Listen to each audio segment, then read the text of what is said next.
भी इम्पोर्टेंट मुहावरे और लोकोक्ति हैं, उनको आज हम लोग पढ़ेंगे।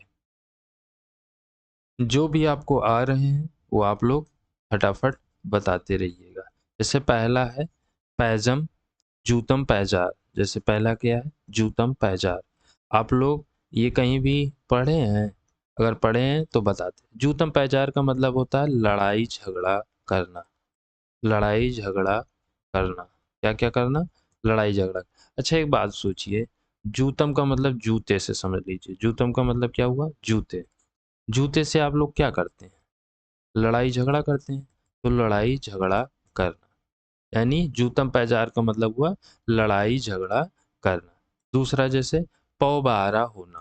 पौ बारा होना, राइटिंग देख लीजिएगा आप अपने हिसाब से। पौ बारा होना। पौ बारा होने का मतलब क्या होता है? मतलब जान लीजिए जैसे कोई चीज़ है और वो चीज़ आपको ज़्यादा मिल जा रही है। एक चाहिए थी, आपको 12 मिल गई, यानी कि अत्यधिक लाभ होना। यानी क्या हुआ? अत्यधिक लाभ होना। अत्यधिक लाभ होना।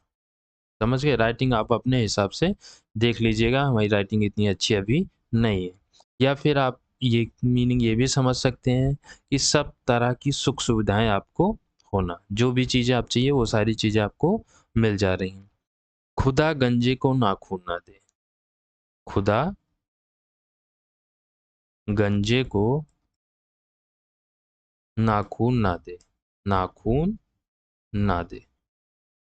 अच्छा ऐसा क्यों है? अगर खुदा ने गंजे को नाखून दे दिया तो क्या हो जाएगा?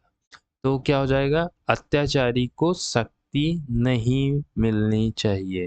मतलब जो अत्याचारी है, जो अत्याचारी है, उसको अगर शक्ति आप दे देते हैं तो क्या होगा?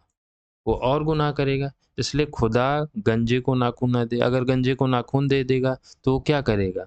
वो नाखून से अपने सर को खुजलाएगा, यानी और ज़्यादा वो सर पे बाल उगने नहीं देगा। इसलिए अत्याचारी को और अधिक शक्ति नहीं मिलनी चाहिए। अगला क्या है? नक्कार खाने में तूती बोलना, या फिर कह सकते हो नक्कार खाने में, नक्कार खाने में, नक्कार खाने में तूती की आवाज। नक्कार खाने में तूती की आवाज। नक्कार खाने में तूती की आवाज का मतलब क्या हुआ? मान लीजिए समर्थ व्यक्ति है, उसको और कोई चीज मिल गई तो क्या होगा? नक्कार खाने में तूती बोलना, यानी जहां भी नक्कार खाना है वहां पे सिर्फ आपकी चलती है।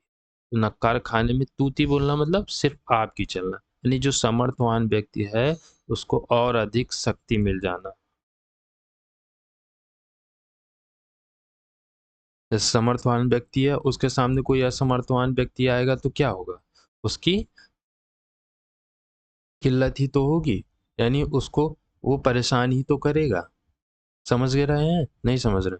यानी जो समर्थवान व्यक्ति है, उस समर्थवान व्यक्ति के सामने असमर्थवान व्यक्ति आ जाए, यानी उसकी कोई औकात ही नहीं है।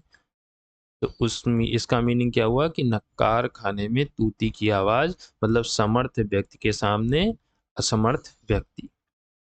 चिकना घड़ा होना।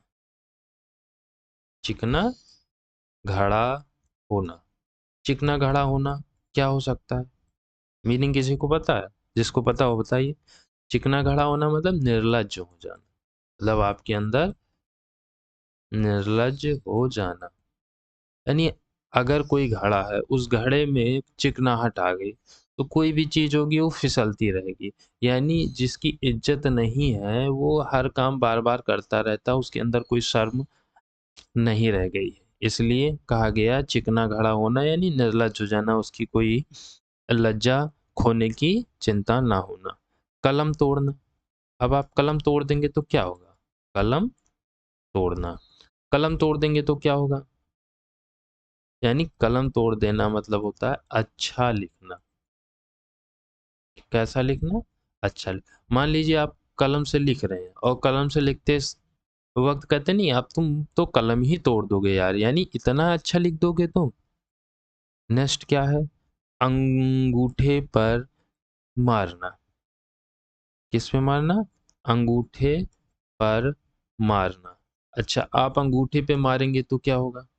अंगूठे पे मारेंगे तो क्या होगा, यानी परवाह ही नहीं कर रहे हैं कि कहाँ लग रहा है, यानी परवाह ना करना। आपको परवाह ही नहीं आप कहाँ मार रहे हैं, इसलिए अंगूठे पे मारने का मतलब हुआ परवाह ना करना। अगला क्या है, नजर करना। अब नजर करना, नजर करना मतलब क्या हो सकता है, किसी को पता हो तो बताइए। नजर करना मतलब होता है भेंट करना।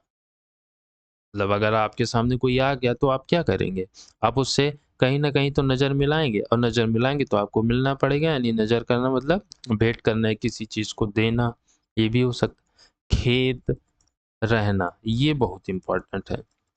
काफी लोगों को शायद इसके बारे में पता ही ना हो कि खेत रहना का मतलब होता है शहीद हो जाना। क्या हो जाना, शहीद हो जाना, या फिर वीर गति को प्राप्त होना, वीर गति को प्राप्त होना। समझ गए आप लोग, शहीद होना, वीर गति को प्राप्त होना, इसका मतलब क्या होता है, खेत रहना। खेत रहने का मतलब क्या हो गया, ये हो गया।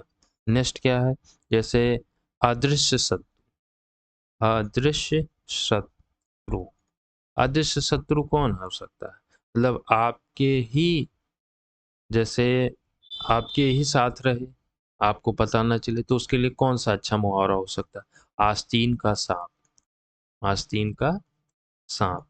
आस्तीन का सांप मतलब अदृश्य शत्रु, जो आपके साथ है तब भी आपको पता नहीं चल रहा है।